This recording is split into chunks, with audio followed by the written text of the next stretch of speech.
O que um gênio pessimista fala sobre a felicidade? Começo com a reflexão mais conhecida de Schopenhauer, que de certa forma se tornou um tanto quanto popular e que gostaria de chamar aqui do pêndulo do desejo. É a reflexão mais conhecida, mas não quer dizer que seja a única, nem que expresse a verdade do nosso filósofo. O Schopenhauer não está resumido, não se resume a essa reflexão.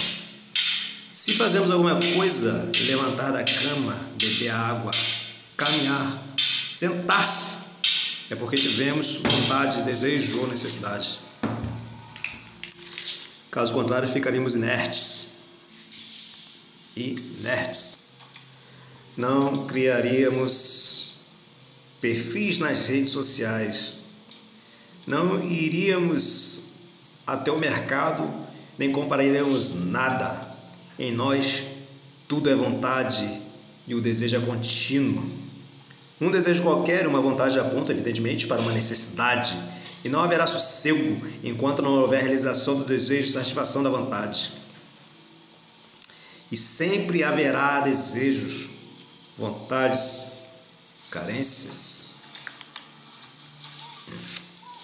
Ocorre que o desejo saciado muito rapidamente dá lugar ao aborrecimento e ao tédio, e tão logo a outra necessidade a nos angustiar. O desejo não realizado é uma angústia, realizado, um aborrecimento. Assim, estamos indo do desejo ao tédio, do tédio a um novo desejo, indo de um ponto a outro, passando por um momento fugidio de alegria, de saciação da vontade. Abre aspas. Portanto, a vida oscila como um pêndulo, da direita para a esquerda, do sofrimento para o aborrecimento. Esses são os dois elementos de que a vida é feita, em suma. Fecha aspas. O aborrecimento é como um tédio. Não há dor, nem prazer nenhum, nem satisfação, tal como uma ressaca e dolor de um desejo realizado. O tédio e o aborrecimento estão sempre em nosso encalço, como fantasmas embaixo da cama, atrás da porta, E tanto o tédio como ele também pode dar lugar ao desejo. Então abre aspas aí para Schopenhauer. Um verdadeiro contentamento é coisa impossível, fecha aspas. Já a frustração é vontade não realizada, o desejo não saciado, ou seja, uma outra dor, uma outra angústia. Agora passemos a algumas possíveis soluções para essa reflexão que realmente é pessimista e pode nos tornar céticos com relação à felicidade. São possíveis antídotos oferecidos pelo próprio Schopenhauer contra o pessimismo. Não muito eficiente, rapaziada? Vamos falar a verdade. Digamos que sendo um pouco menos pessimistas, mas sem deixar de ser, que o que nos ocorre, o que nos é possível, relativamente possível, na verdade, é a escolha da menor dor, entre a dor menor. Mas para viver uma vida menos dolorida, é tanto necessário abrir mão de grandes prazeres. Não quer grandes dores? Abra mão de grandes prazeres. Sem a ascensão, uma alegria muito intensa, dificilmente teríamos, por outro lado, uma queda ou uma dor muito profunda, vice-versa. Como se o nosso pêndulo oscilasse de forma menos violenta. Se pudesse transformar grandes dores em pequenas dores, resistência. E grandes prazeres em pequenos bons momentos, sensibilidade comedida. Já se estaria em boas condições.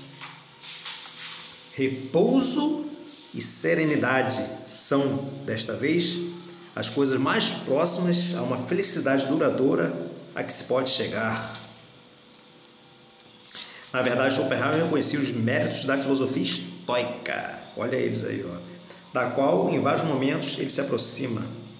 Assim, diante de adversidades que não se pode evitar, a não ser a força de um esforço, de uma angústia ainda mais dolorosa, convence manter-se numa atitude a mais plácida possível, permitindo-se afetar não mais que o inevitável, tal como aconselha os próprios estoicos. Devemos entender e aceitar também que nem as grandes felicidades, nem as profundas dores duram muito. Tendemos a um certo estado de equilíbrio. Entendamos, alguém de temperamento alegre estará sempre um pouco mais ou um pouco menos alegre que o de costume, bem como alguém de personalidade triste sempre estará apenas um pouco mais ou um pouco menos triste que o de costume, de modo que alguém alegre sempre estará mais ou menos alegre e alguém melancólico estará sempre um pouco mais ou menos melancólico. Esse é uma espécie de equilíbrio da personalidade e temperamento, coisa respaldada por pesquisas em psicologia e neurociência. Schopenhauer, já esse é um confirmado, né, rapaziada? Quando somos acometidos de grande alegria ou de profunda dor, estes estados tendem a ser passageiros e geralmente deve-se mais às nossas fantasias do que a fatores, do que a causas externas reais. Há quem sofra por não ter ganho na loteria. Gente que sofre porque não ganhou na loteria. Vai vendo. Pois fantasiou tanto e depositou tanta esperança em sua aposta que vê que seus números não foram sorteados lhe provoca verdadeiro pesar. Isso porque o camarada fantasiou tanto e não ganhou, né? Aí fica triste. Mas se ele fantasiou tanto e ganhou, acontece. Então, por outro lado, se imaginamos que seremos muito felizes se ganharmos na loteria, a notícia que se ganhou na loteria nos trará uma grande entusiasmo e uma alegria efusiva. Entretanto, após receber o prêmio, em bem menos tempos do que poderíamos supor, voltaremos ao nosso estado de humor comum. A exceção ficaria, talvez, para os casos de pessoas que antes viviam na miséria poderiam ter seu estado de humor realmente melhorado. Porque eles viviam em situação deplorável, né, rapaziada? É claro que quem está realmente ferradão mesmo, aí, pobrão, passando fome tudo, se ganhar na Mega Sena, então o estado de humor dele pode melhorar aí permanentemente. Em apoio a essa percepção de que há um estado de humor comum a cada personalidade, de cada temperamento, abre aspas, podemos criar outras tantas observações. Num homem, nem a alegria, nem o humor triste são determinados por circunstâncias exteriores. Não são determinados por nosso humor, muito geralmente, não são determinados por causas exteriores, como a riqueza e a situação no mundo. Isso é mesmo uma coisa evidente. Vê-se, pelo menos, tantos rostos risonhos entre os pobres como entre os ricos. Fecha aspas. Ou seja, e aqui as pequenas conclusões são inspiradas no próprio Schopenhauer. Convém tomarmos cuidado com as nossas expectativas para evitarmos sofrermos com nossa imaginação. Expectativa é uma ótima oportunidade para a gente sofrer com desilusões, coisas de imaginação, né, rapaziada? E ademais, com a frustração de uma expectativa frustrada. Se, última página aí, se temos um pomar cheio de maçãs, não haveria inconvenientes em desejarmos quantas maçãs pudéssemos comer. Mas, se absolutamente não tivermos acesso a maçãs, não convém alimentarmos esperança e a pretensão de saborear maçãs. Ora, é que a gente vai desejar uma coisa que a gente não tem acesso de forma alguma. Loucura? Muita gente faz isso. E eis aí mais uma causa para o sofrimento no mundo, desejos que advêm de tolices. Que grande tolice pretender ser um atleta velocista campeão, tendo um corpo tão frágil e pernas tão curtas. Ou que doideira querer ser um nadador olímpico, tendo um coração inerentemente fraco. Só mesmo um tolo sofre com a decepção de não poder ter sido um grande matemático. quando na verdade nunca teve talento, digo, capacidade mental para isso.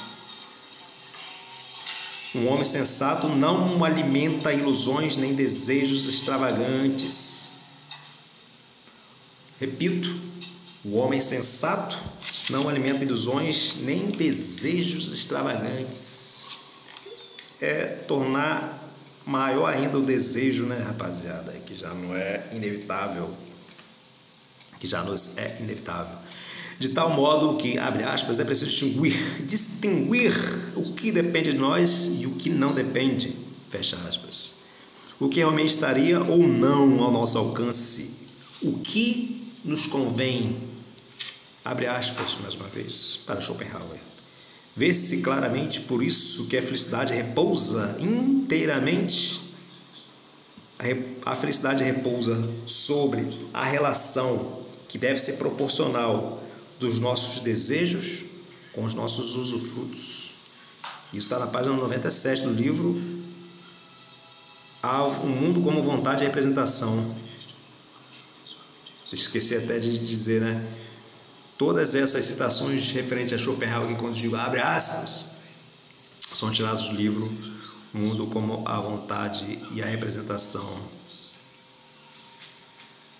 Não convém esforços insalubres e esperanças vãs, sonhando com um futuro onde seríamos bem mais felizes do que somos, porque conquistamos ou compramos isto ou aquilo, tão somente porque, muito provavelmente, no fim do tortuoso percurso em busca desses bens, dessas conquistas, no final das contas, acabaremos com um nível de contentamento, alegria e entusiasmo muito semelhante ao que tínhamos antes de iniciar a nossa penosa jornada.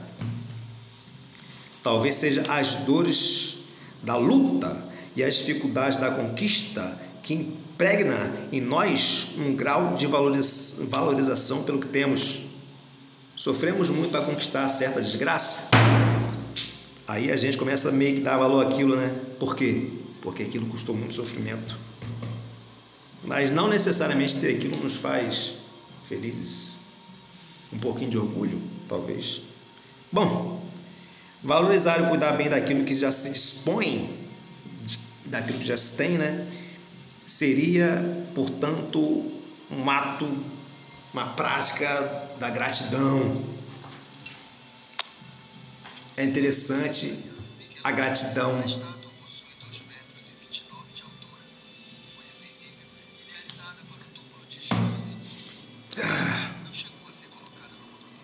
Mas além de se prevenir de sofrimentos, praticar o comedimento, não seria possível conquistar alguma felicidade mais autêntica? Uma felicidade mais feliz? Vamos dizer assim.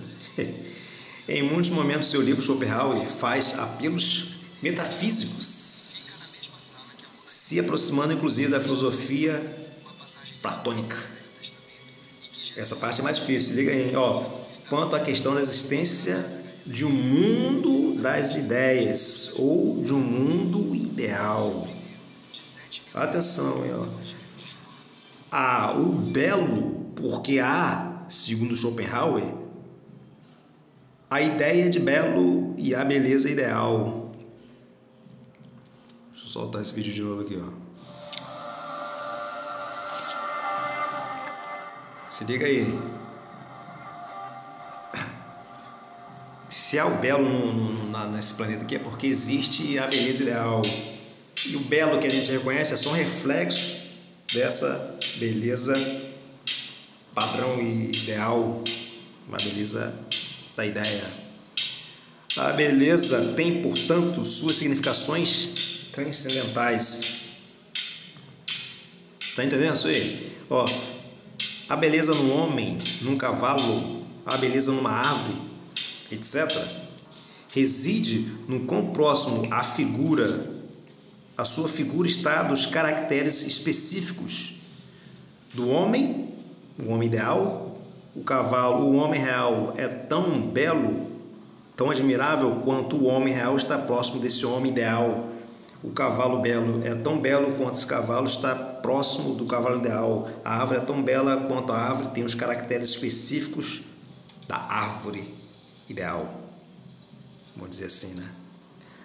A apreciação do belo é um prazer estético que nos aproxima do sublime.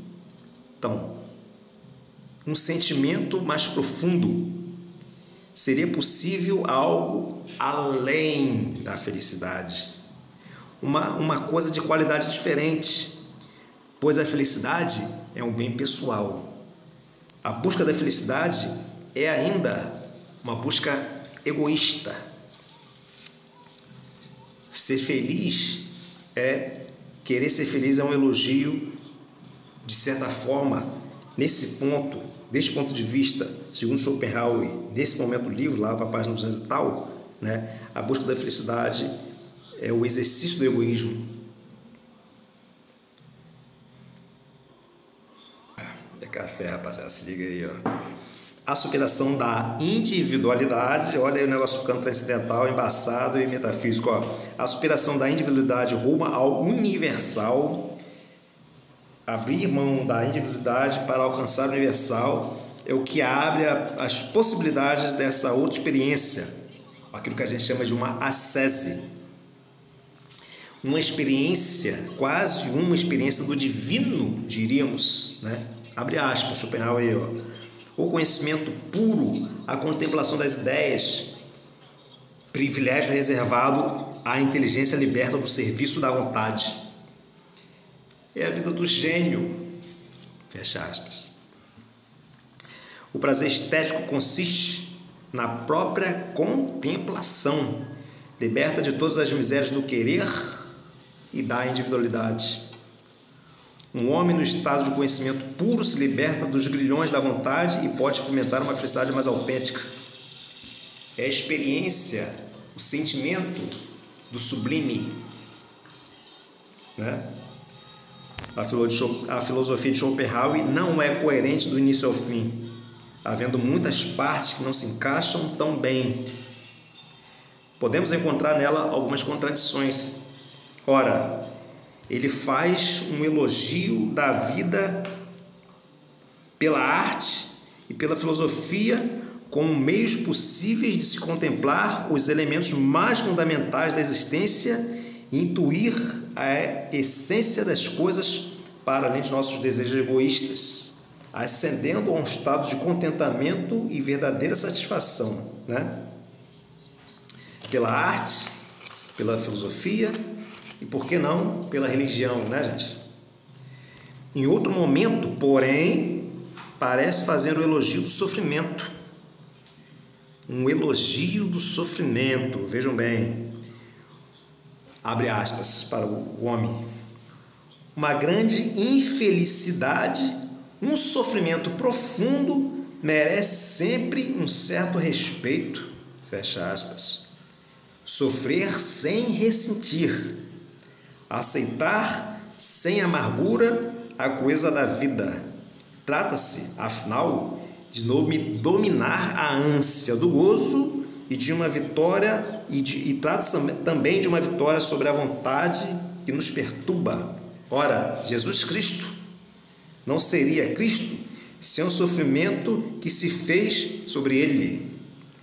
Cada um invariavelmente tem de carregar a sua própria cruz e resignar. Abre aspas. Nunca imaginamos um caráter muito nobre sem uma certa tristeza silenciosa. Fecha aspas. Tal tristeza provém da consciência desinteressada da futilidade de todos os bens e do nada de todas as dores. Os homens mais fúteis são aqueles que mais facilmente se veem às voltas com todos os tipos de gozos e sofrimentos. Então, no geral, todos anseiam por prazeres. Apenas os mais sábios compreendem e apreciam todos os aspectos da vida. Mas apenas aqueles que se aproximam da santidade é que praticam o ascetismo, essa negação da vontade, essa renúncia de si mesmo. Não é possível ser santo sem essa certa renúncia de si mesmo, sem essa busca egoísta da felicidade que passa pela saciação também de nossos desejos. No geral, os ascetas, aqueles que praticam e empregam não só a pureza da vida, mas a resignação completa, a pobreza voluntária, a calma verdadeira, a indiferença absoluta às coisas da terra, a abnegação da vontade, o renascimento em Deus, o esquecimento total de si mesmo e o aniquilamento na contemplação de Deus. Essa última frase foi de Schopenhauer. Pegaram aí, né, rapaziada? Estão pegando, né? Último parágrafo, hein? O sábio asceta, abre aspas, com um sorriso nos lábios, contempla calmamente a face do mundo, que outrora o pôde comover ou afligir, mas que agora o deixa indiferente, fecha aspas.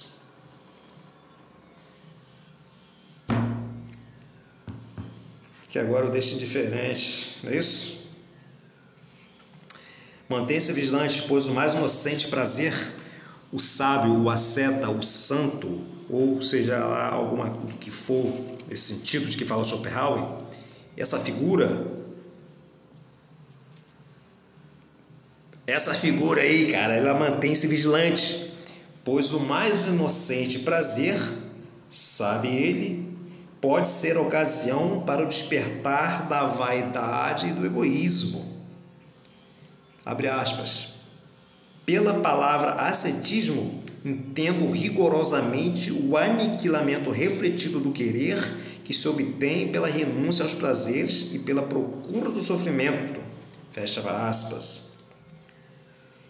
Entendo que não é amor ao sofrimento, mas aceitação de um fato de nossa condição e, por outro lado, uma indiferença ante as ilusões do mundo. Uma indiferença ante as ilusões do mundo. A principal delas, a de que nos é possível viver sem sofrer. Talvez a principal ilusão do mundo seja essa crença de que é possível viver sem sofrer. Se inscreve nesse canal aí, rapaziada. Dê o like, tamo junto e é nóis.